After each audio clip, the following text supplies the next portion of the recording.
La película Gladiador 2 no puede representar a Roma como realmente era, porque efectivamente en una sociedad cristianizada como es la nuestra, la sociedad occidental, una película que represente adecuadamente a la Roma que realmente existió no sería exitosa del todo. Por esta razón, la solución que se optó en esta película de Gladiador 2, ya sea consciente o inconscientemente, fue tergiversar la realidad de la Roma antigua al incorporar elementos que son herencia del cristianismo para justamente buscar que la película sea exitosa. Y aquí nos vamos a preguntar, bueno, ¿cuáles son esos elementos? Y si esto le aportan a la película, si tuvieron éxito en la película, y esto lo vamos a explorar en este episodio desde perspectivas distintas.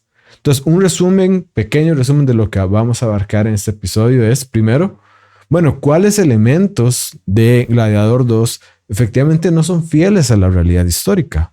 Pero esos elementos son los que deben estar presentes justamente en la película para que una cultura como la nuestra, que ha sido moldeada por el cristianismo, la pueda aceptar. Entonces ese es el primer punto. Luego, vamos a revisar un artículo de un historiador que, ojo, eso es muy importante, no es cristiano, pero aún así él se dio cuenta de que su vida y sus creencias principales sí eran cristianas, y vamos a ver qué significa eso. Luego también vamos a profundizar sobre cómo el cristianismo ha moldeado nuestra sociedad y a nosotros mismos en formas que damos por sentadas. Y vamos también a ver el verdadero significado de la cruz, tanto en la Roma antigua como hoy en día, y cómo eso nos impacta. Así que bueno, empecemos. La sociedad actual está moldeada por el cristianismo. Tenemos nada más y nada menos que 2000 años de historia cristiana en la sociedad occidental. De hecho, estamos tan moldeados por el cristianismo que a menos que hagamos una fuerte introspección, no nos daremos cuenta. Y por si esto fuera poco, tendemos a tomarlo por sentado. Es decir, tendemos a pensar que las sociedades anteriores a la época cristiana eran como la nuestra, cuando la realidad es muy diferente. De hecho, estamos tan moldeados por el cristianismo que esto ha moldeado incluso las películas que vemos, las objeciones al cristianismo que tenemos, y Gladiador 2 es un excelente ejemplo de esto. La primera película de Gladiador fue un éxito total en taquilla.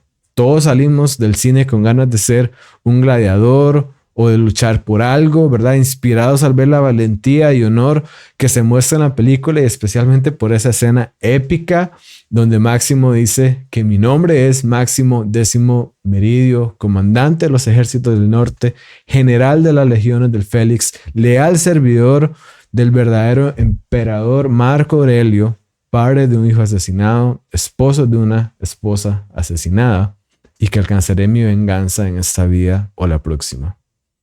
Esa fue una frase que a todos se nos quedó grabada, y efectivamente la segunda película quiere emular esto.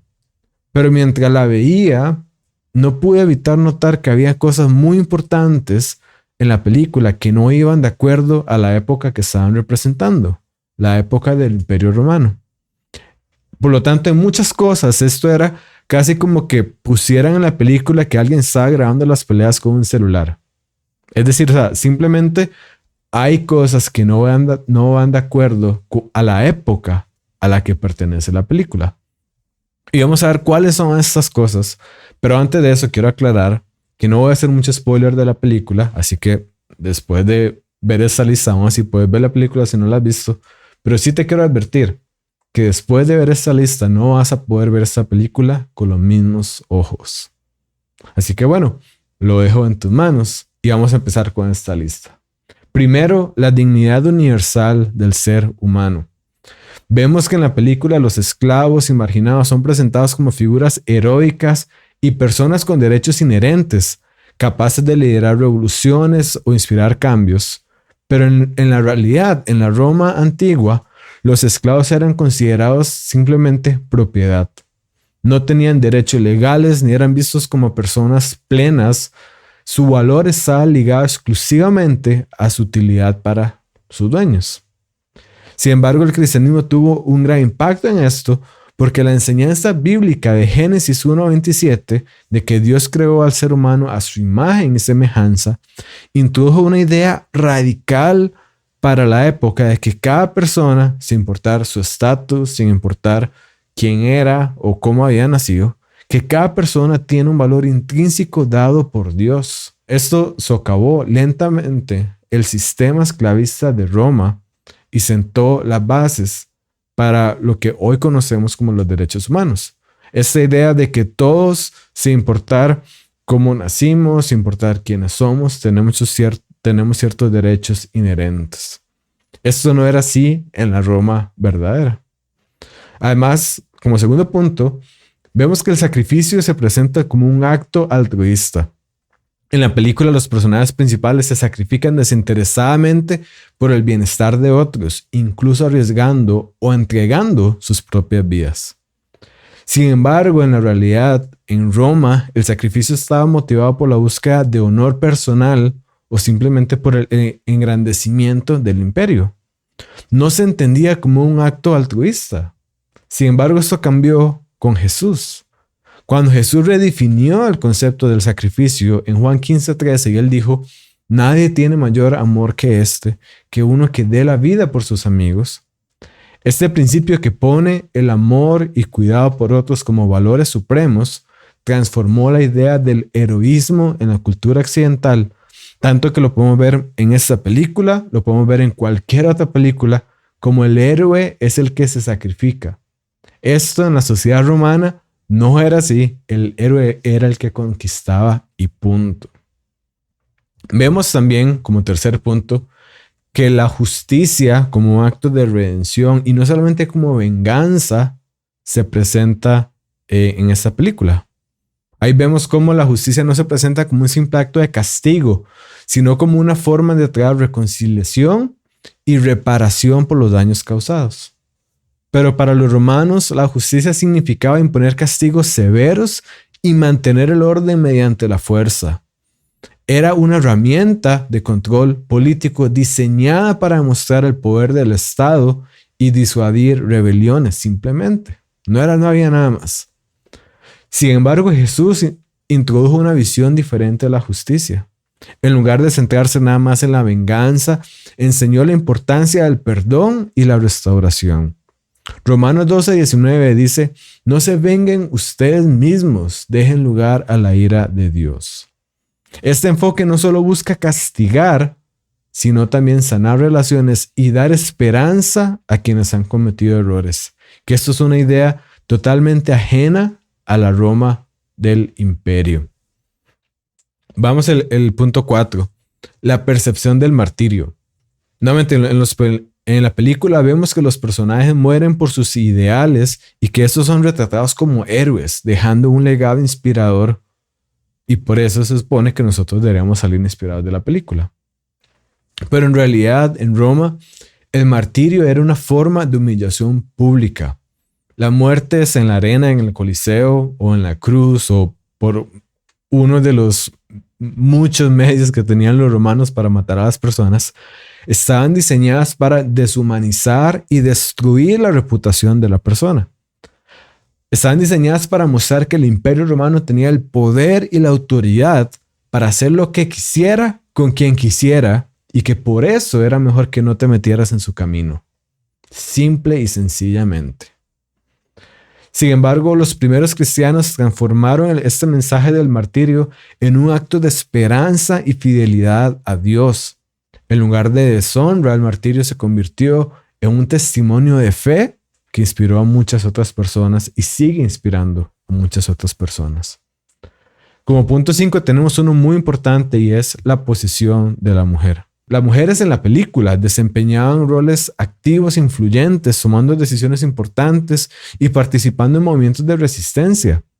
Sin embargo, en la realidad, aunque sí había algunas mujeres de clase alta que tenían influencia en la política o en la vida pública a través de sus conexiones familiares, la mayoría de mujeres eran relegadas al ámbito doméstico. No participaban en el ejército ni en roles de liderazgo político o militar. Ahora, ¿cómo es que hoy en día no vemos a la mujer de esta forma? tenemos hoy en día, estamos disfrutando los frutos de semillas que se sembraron 2000 años atrás. Semillas como la que el apóstol Pablo sembró en Gálatas 3:28 cuando dice, y él enseña que los hombres y mujeres son igualmente de valiosos ante Dios y que en Cristo no hay ninguna diferencia entre ambos.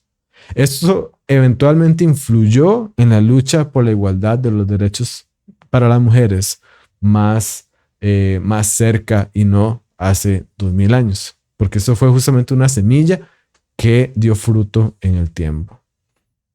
Vemos que como sexto punto, la visión de los dioses y la trascendencia es muy diferente a lo que había en la Roma de ese momento. En la película se muestran los personajes buscando un propósito trascendental, ¿verdad? O una conexión significativa con lo divino, casi como lo hacemos muchas veces hoy en día, ¿verdad? A través de una espiritualidad. Pero en la realidad, en la religión romana y en la costumbre romana, los dioses eran vistos como figuras poderosas, pero caprichosas. Nada de que tengo un buen plan para ti, nada de eso. Las prácticas religiosas eran meramente transaccionales, es decir, yo ofrezco sacrificios para obtener favor de un dios o para evitar su ira. Básicamente yo ofrezco sacrificios para tenerlo a él contento o para que me dé lo que yo quiero. Esto es muy diferente de lo que vemos en la película y esto es muy diferente de lo que vemos hoy en día. Y la razón de esto es de que el cristianismo presentó un Dios personal y amoroso, uno que busca una relación genuina con las personas, y esa idea transformó la espiritualidad dando un propósito trascendental a la vida humana. La vida humana se dejó de ver nada más como un instrumento que los dioses podían usar a placer y se vio nuevamente como algo inherente y valioso en sí mismo. Hay un aspecto, y esto me llamó mucho la atención cuando estaba viendo la película, y es los remordimientos romanos sobre la guerra. Específicamente, el general Marco Acacio se muestra atormentado por las vidas que ha destruido y las vidas que ha dejado atrás. Sin embargo, los generales romanos eran celebrados por sus conquistas y no se esperaba jamás que reflexionaran sobre las consecuencias humanas de la guerra. Imagínate que mostrar empatía hacia los enemigos habría sido visto como una debilidad. Si había un general romano en una posición de autoridad, es porque a este general no le importaba hacer lo que fuera para que el imperio avanzara, porque esa era la única meta. Pero ¿por qué esto se tiene que presentar de esta forma? Bueno, primero para que haga sentido la trama, pero se usa o se saca provecho del hecho de que el cristianismo introdujo una ética de compasión y arrepentimiento, tal como se refleja en Mateo 5:7, donde Jesús enseña que bienaventurados los misericordiosos porque ellos alcanzarán misericordia. Sin esta enseñanza de Jesús, la sociedad actual hubiera sido muy diferente y ese elemento en la película no hubiera tenido ningún sentido. Vemos también que la película nos presenta a una mujer en el ejército, una mujer arquera, lucha contra el ejército romano enfrentando a los enemigos codo a codo con los hombres, pero eso habría sido casi que impensable en la Roma antigua. Las mujeres no participaban en los roles militares activos. Aunque el cristianismo realmente no promueve esta idea, sí plantó la idea de que los hombres y mujeres son iguales en valor espiritual, y esto, como estuvimos viendo anteriormente, influyó en movimientos posteriores hacia la igualdad de derechos. Las mujeres no son las únicas en este escenario, también los hombres negros. Porque, por ejemplo, en la película vemos como un hombre negro ocupa un rol destacado como líder y figura incluyente. Y a pesar de que en realidad Roma era multicultural, las posiciones de poder estaban restringidas a los ciudadanos de élite, que eran predominantemente blancos europeos. Sin embargo, aquí hay otra área donde el cristianismo tiene un impacto enorme y otra semilla del apóstol Pablo, justamente en Gálatas 3:28, cuando él dice, ya no hay judío ni griego, esclavo ni libre. Esto desafió las jerarquías raciales, desafió las jerarquías de la sociedad como tal y estableció la igualdad de que todos éramos iguales sin importar raza ante los ojos de Dios. Luego, como punto 11, también en la película vemos la idea de que también en la película, como punto 10, vemos que el gobierno tiene un ideal y es servir a su pueblo. En la película, los líderes son mostrados como responsables del bienestar de los ciudadanos, pero en la realidad el gobierno romano existía para solamente consolidar el poder del imperio y para glorificar a sus líderes, jamás para servir al pueblo.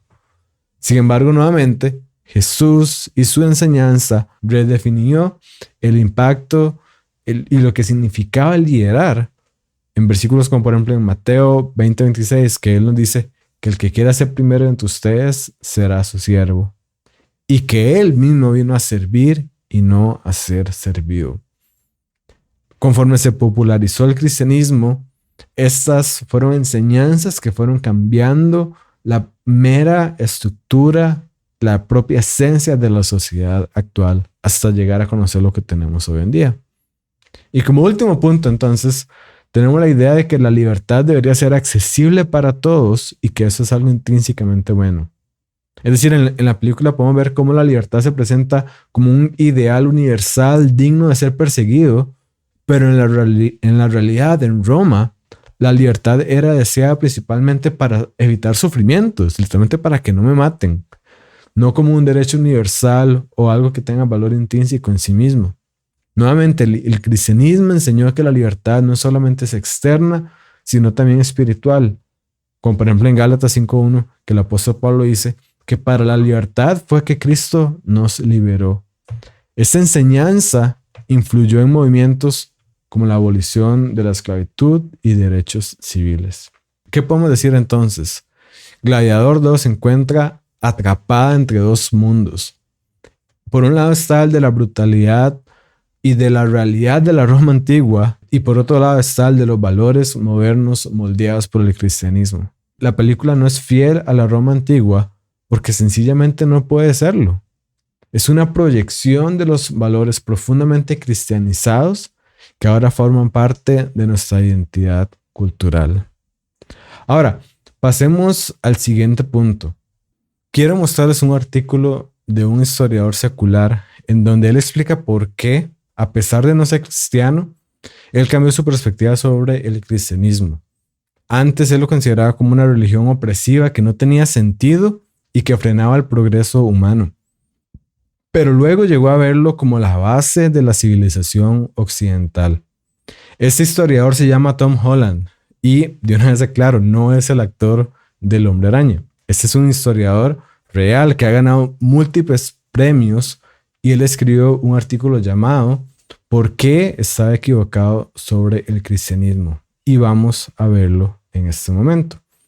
Este artículo fue publicado el 14 de septiembre del 2016 y realmente estremeció todo este mundo académico sobre este tema. Así que él dice, ¿por qué me equivoqué sobre el cristianismo? Y él empieza escribiendo.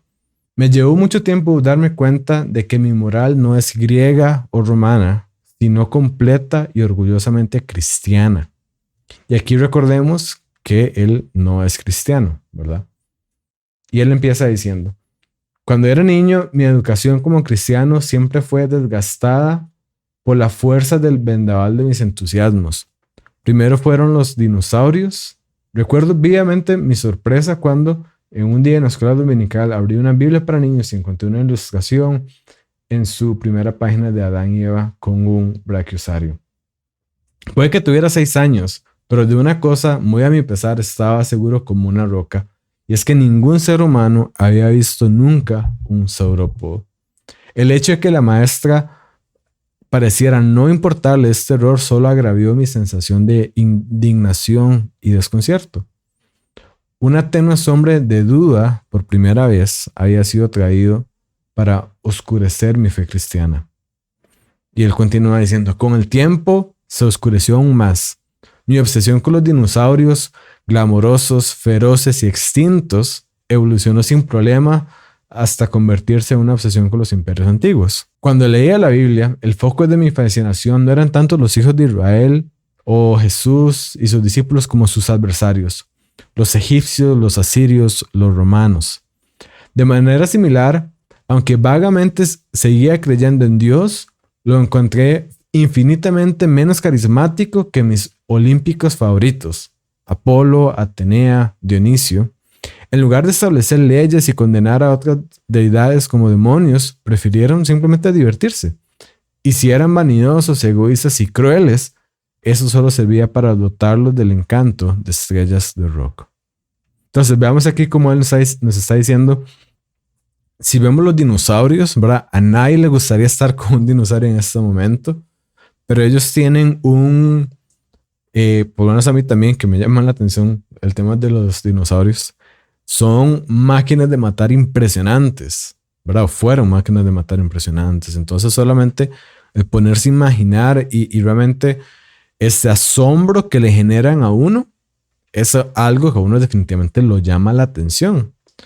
Y entonces él nos dice, bueno, cuando yo estaba leyendo la Biblia, este Dios de amor, este Dios de que cuidaba a su pueblo y demás, no me llamaba la atención. Yo que me llamaba la atención estos otros pueblos, imperios que tomaban las cosas por la fuerza y que debido a eso tenían este encanto como estrellas de rock, ¿verdad? De que hacían lo que querían.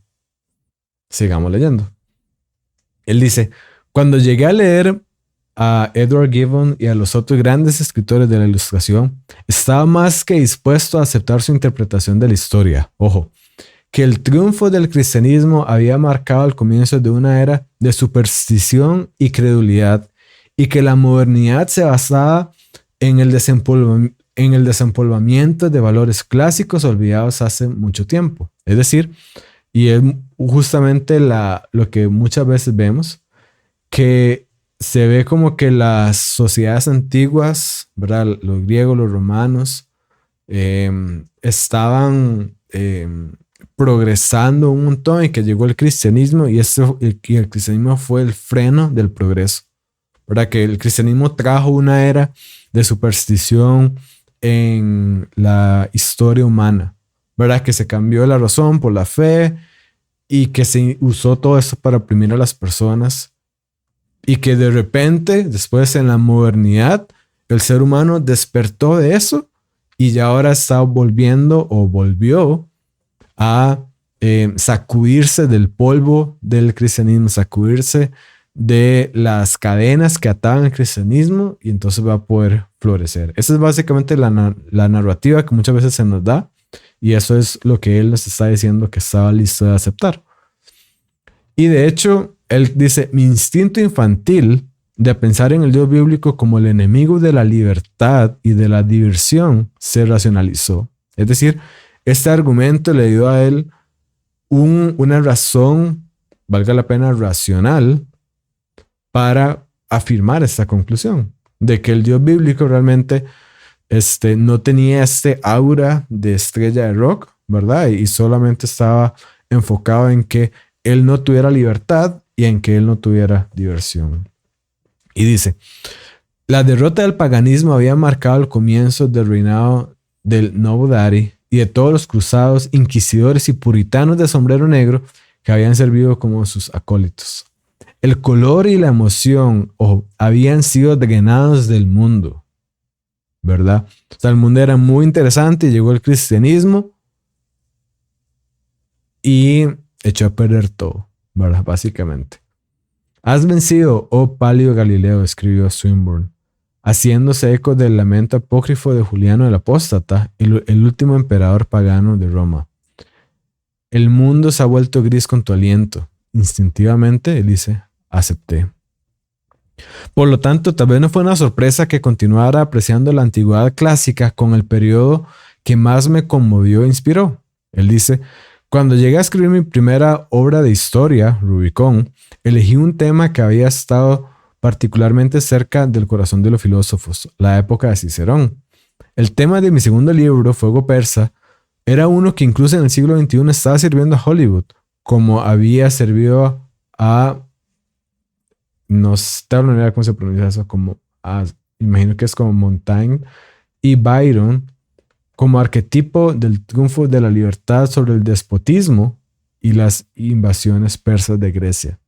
Él dice, los años que pasé escribiendo estos estudios en el mundo clásico, viviendo íntimamente en la compañía de Leonidas y de Julio César, es decir, los grandes héroes de la Roma, de Grecia, de esta época, de los hoplitas que habían muerto en las Termópilas y de los legionarios que habían triunfado en Alesia, no hicieron más confirmarme en mi fascinación. Ojo a la fascinación que él está hablando, como si fueran estrellas de rock o dinosaurios. Por Esparta y por Roma, incluso cuando estaban sometidas a la más mínima investigación histórica, no dejaba de parecer poseídos de las cualidades de un superdepredador. Continuaron acechando mis imaginaciones como siempre lo habían hecho, como un tiranosaurio Rex. Y aquí viene el punto, ¿verdad? Sin embargo, los carnívoros gigantes, por más maravillosos que sean, son por naturaleza aterradores. Cuando más tiempo pasaba inmerso en el estudio de la antigüedad clásica, más extraño e inquietante llegaba a encontrarlo.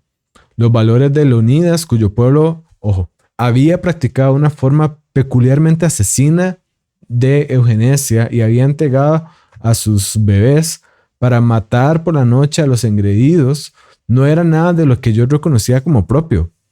Tampoco las de César, quien se dice que mató a 1 millón de galos y esclavizó a 1 millón más. No eran solo los extremos de la insensibilidad lo que me resultaba chocante, sino la falta de un sentido de que los pobres o los débiles pudieran tener un valor intrínseco. Como tal, la convicción fundamental de la Ilustración, que no debía nada a la fe en la que había nacido la mayoría de sus grandes figuras, me llegó a parecer cada vez más insostenible.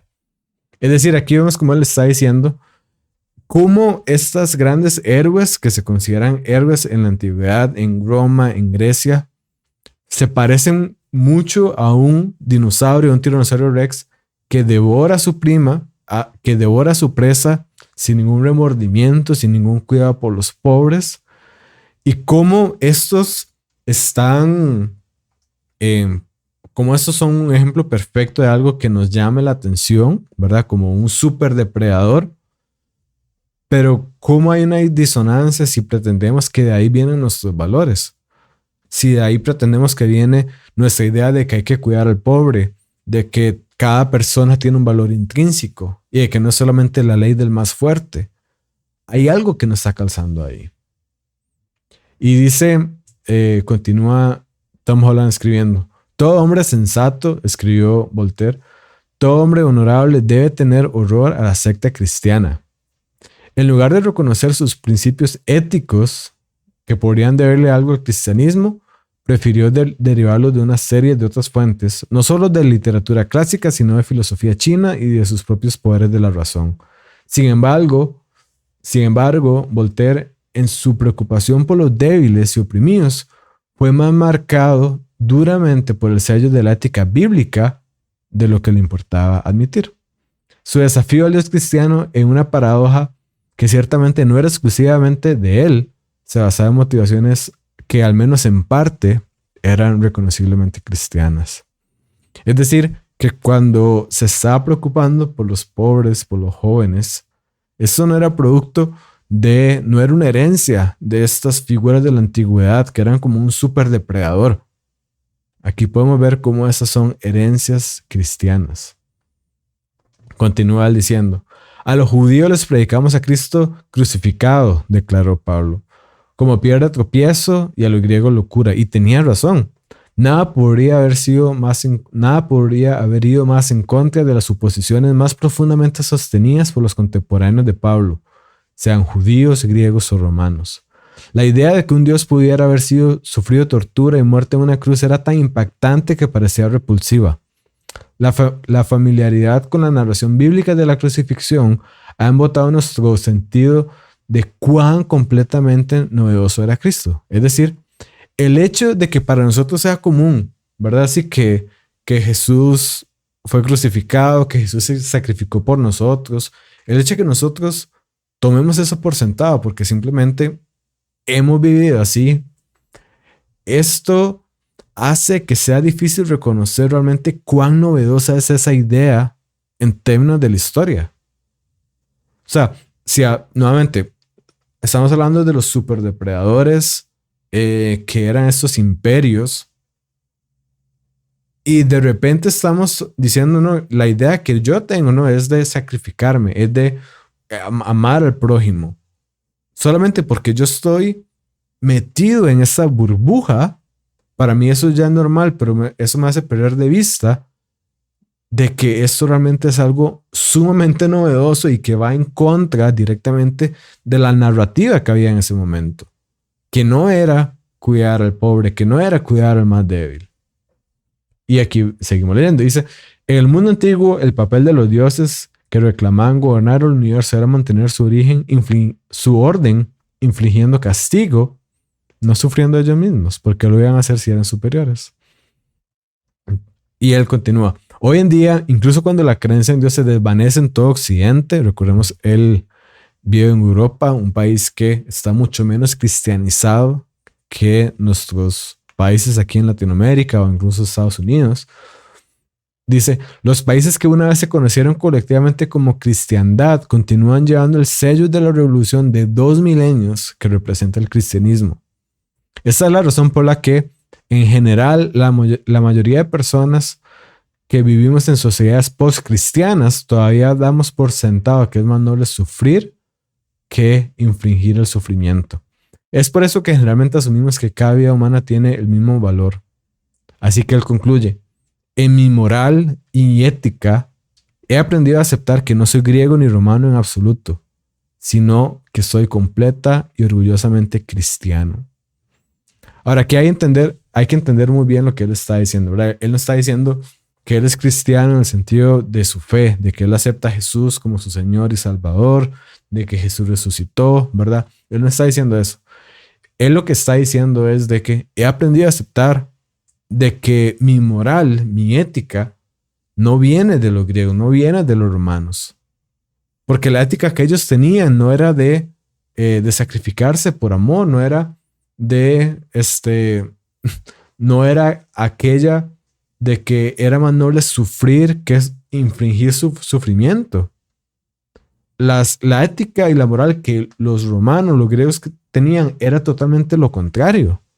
De que el que está en poder puede hacer lo que quiera con el que no tiene poder. Pero entonces él dice, esa no es mi ética. Mi ética es la que surgió producto de la Biblia, producto del cristianismo. Y la conclusión es que esa es la ética que la mayoría de personas en nuestra sociedad sostiene. Al igual de que, o a pesar de que también como él no crean o no acepten la fe cristiana como tal. Pero no pueden escapar del hecho de que viven en un mundo que ha sido cristianizado y que su ética y su moral, al final de cuentas, tiene sus orígenes históricos en el cristianismo. Eso quiere decir que tú vives en un mundo cristianizado y que aunque no creas en el cristianismo, es decir, ya sea que seas ateo, agnóstico o lo que sea, estás moldeado fuertemente por el cristianismo. Incluso cuando queremos rechazar el cristianismo, no podemos escapar de su influencia. ¿Por qué? Porque está en cómo pensamos, en cómo sentimos, está hasta en cómo contamos nuestras historias. A tal punto que las grandes películas de Hollywood siguen la línea cristiana de un héroe que se sacrifica. A tal punto que hasta nuestras objeciones al cristianismo podemos decir que son cristianas, ya que nacen y las podemos tener por herencia, por esa herencia que nos ha dejado 2000 años de historia cristiana en el pasado. Y por si esto fuera poco, esto deja al mundo secular en un gran dilema.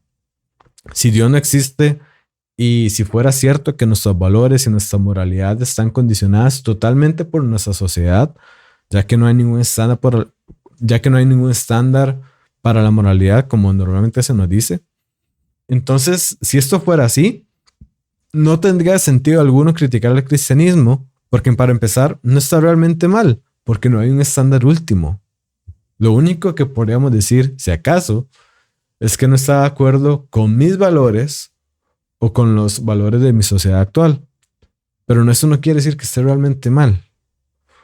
Pero hay otra consecuencia más importante y es que hay que reconocer que esa crítica que podamos tener hacia el cristianismo, que alguien pueda tener hacia el cristianismo, nace de hecho por el condicionamiento que el propio cristianismo ha producido en nosotros. Al final del día es una crítica cristiana porque no viene de ninguna otra sociedad. Sin embargo, tenemos la otra perspectiva, la que es correcta y consiste en reconocer que Dios existe y que su carácter, su naturaleza es el referente, es el estándar para una moralidad objetiva. Y dado que esto es así, podemos señalar efectivamente a las personas, incluyendo a aquellos cristianos que hacen mal.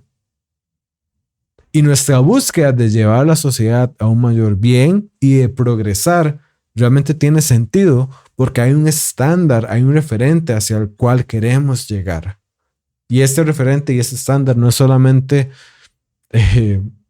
algo que yo quiera o algo que la sociedad quiera, es un estándar referente sólido que consideramos el bien y hacia allá queremos mover la sociedad.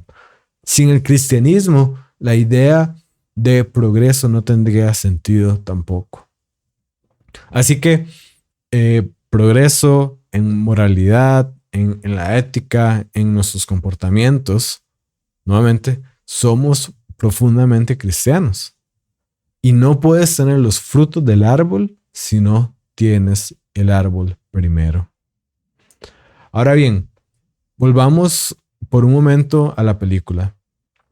Resulta que hay una línea en la película de Gladiador 2 que es un poco más certera en cuanto a lo que está diciendo, y es cuando Macrino afirma que la crucifixión es un método de ejecución usado para los ladrones y cristianos. Y es que en Roma la crucifixión se empleaba para castigar a esclavos, rebeldes y enemigos del Estado, y se utilizaba para castigar los delitos graves como la traición y el asesinato. Este era el método preferido de los romanos, del Imperio Romano, que usaba para mostrar su poder y mantener a las personas a raya. Por ejemplo, tras la rebelión de Espartaco en el 71 a.C., alrededor de 6,000 esclavos rebeldes fueron crucificados a lo largo de la Vía Apia como advertencia pública de lo que le pasaba a la gente que se rebelaba. Este castigo de la crucifixión estaba destinado a los sectores más bajos de la sociedad y los criminales más bajos de la sociedad, lo que explica por qué muchos cristianos fueron crucificados durante las persecuciones del Imperio Romano. Todo eso explica por qué Pablo afirma en 1 Corintios 1:23, y esta es la nueva versión internacional. Todo eso explica por qué Pablo dice que nosotros, en cambio, predicamos a Cristo crucificado y que eso es un motivo de tropiezo para los judíos y una locura para los gentiles. Y es que es fácil poder ver cómo para los gentiles, que aquí estarían incluidos los romanos, y también para los judíos sería una locura pensar que Dios, el ser supremo del universo, más allá de encarnarse en un ser humano que ya por sí solo ya sería una humillación, es una locura pensar que este ser supremo del universo viniera a sufrir la muerte más humillante que pudiera haber. Esto es una locura. Sin embargo, como dice Pablo en el resto del capítulo, para nosotros la cruz es señal del poder y sabiduría de Dios.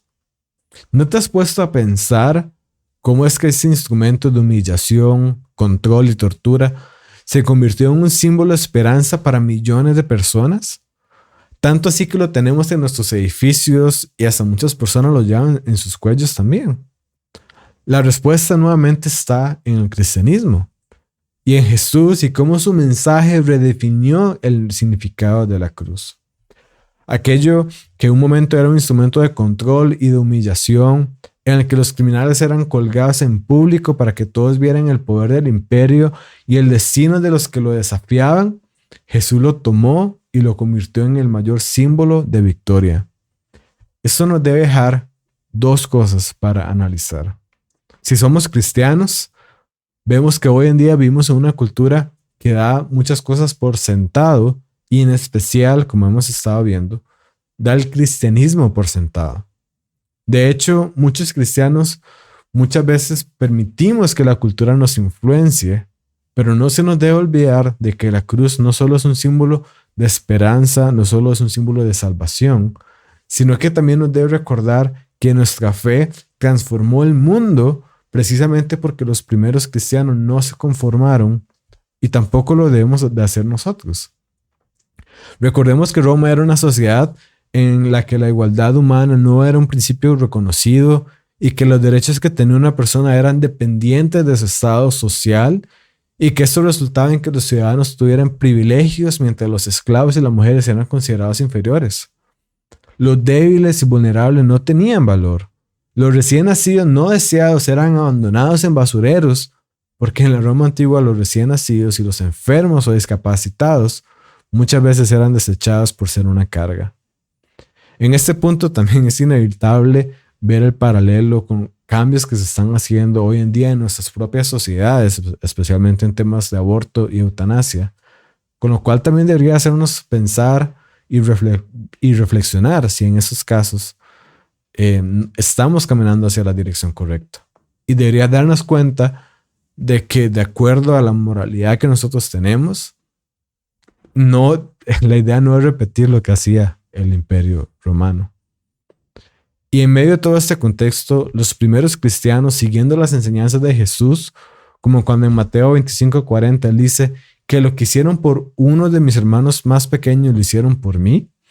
Estos primeros cristianos comenzaron a rescatar los bebés abandonados, comenzaron a cuidar a los enfermos y con el tiempo crearon las primeras instituciones de caridad.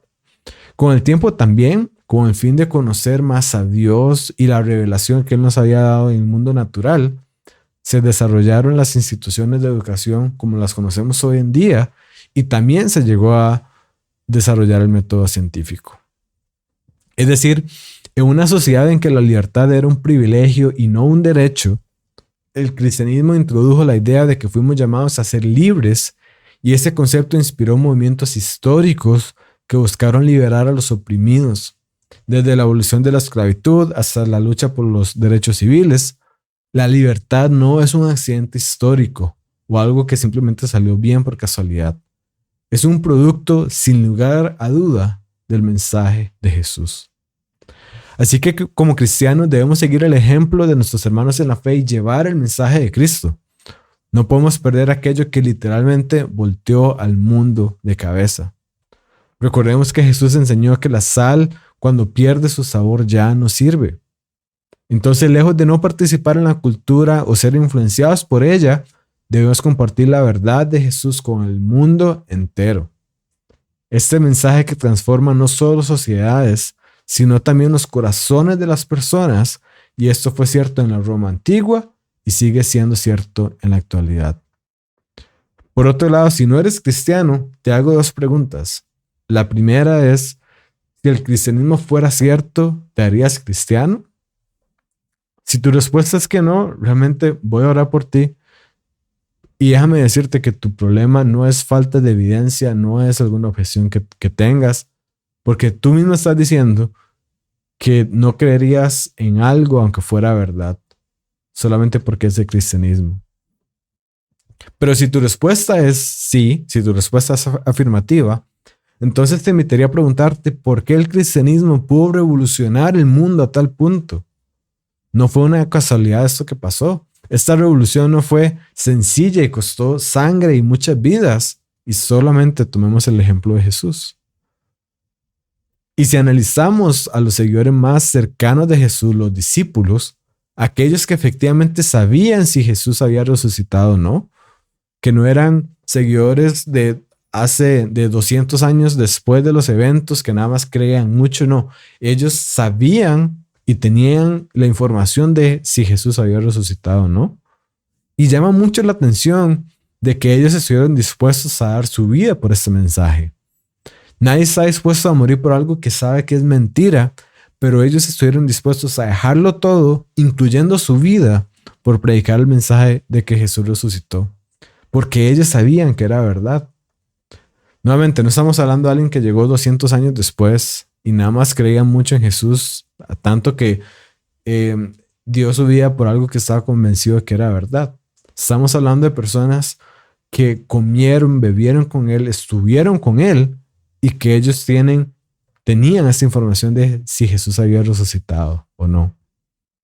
O si no, tomamos el ejemplo de Pablo, aquel que efectivamente era un ciudadano romano y también era un fariseo. Esto quiere decir que estaba en una muy buena posición social, económica y religiosa. Y no solo eso, él estaba seguro que perseguir cristianos era el llamado que Dios le había hecho a él. Sin embargo, todo esto cambió cuando iba camino a Damasco. Su vida cambió totalmente y se convirtió en uno de los que había jurado destruir. Lejos de ganar algo en esta vida, lo perdió todo porque fue perseguido, encarcelado y azotado muchas veces por su fe. Pero como él dice, estaba dispuesto a perderlo todo en esta tierra con el fin de ganar la vida eterna. Este cambio en la sociedad que produjo el cristianismo y los 2000 años de historia que después que han producido historia rica y desarrollo filosófico y teológico del cristianismo, no son casualidad. Se dice fácil, pero esto pesa mucho. Y todo eso nos conduce a la conclusión de que el cristianismo es efectivamente verdad. Así que con esto terminamos de mostrar cómo la película 2 de Gladiador nos muestra una versión cristianizada de Roma. Porque si nos mostrara la realidad de la brutalidad de Roma, no sería una película exitosa. Al menos no en una sociedad moldeada por el cristianismo. Ahora bien, hay un punto que no quiero dejar de obviar, y es que yo puedo entender cómo ellos cambiaron ciertos aspectos de esos que hemos estado hablando, pero no puedo entender por qué cambiaron los tiburones, esos tiburones que se comportan como pirañas y que los pusieron en el Coliseo. Esto sí fue ya demasiado.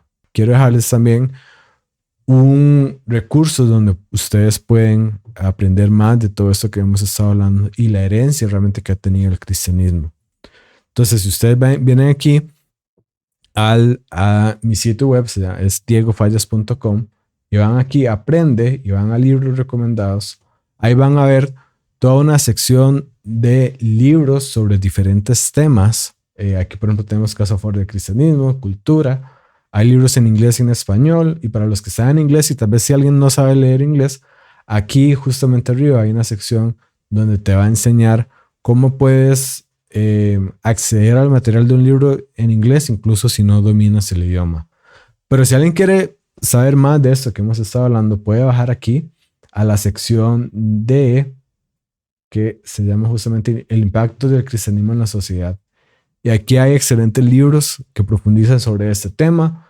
Tenemos de El aire que respiramos, se llama Dominium, que justamente es el libro de Tom Holland, el historiador que estuvimos hablando.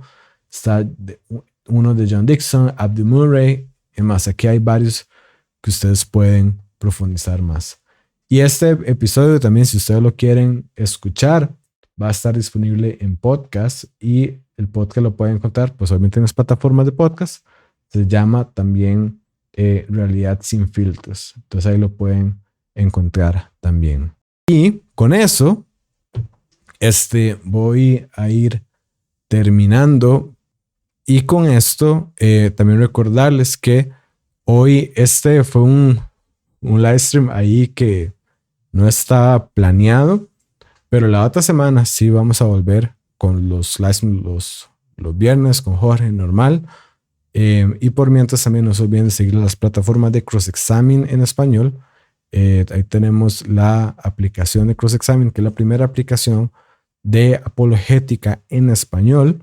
Y ahí pueden encontrar secciones con los videos, con los cursos, con los blogs, que pueden encontrar secciones de preguntas rápidas también, que hay una lista de las objeciones más populares y la respuesta a esas objeciones, y pueden encontrar, unirse también a lo que es el canal de WhatsApp, donde enviamos información y contenido de los live streams y demás, y de todo lo que estamos haciendo. Así que bueno, con eso, gente, yo me despido. Nos vemos la otra semana, de aquí con Jorge y todos los lives normales, como ustedes saben. Que descansen, que tengan un buen fin de semana. Si van a ver Gladiador 2, ya saben, no la van a poder ver con los mismos ojos, menos después de ver esto. y ahí me cuentan cualquier cosa que les parece. Así que chao gente.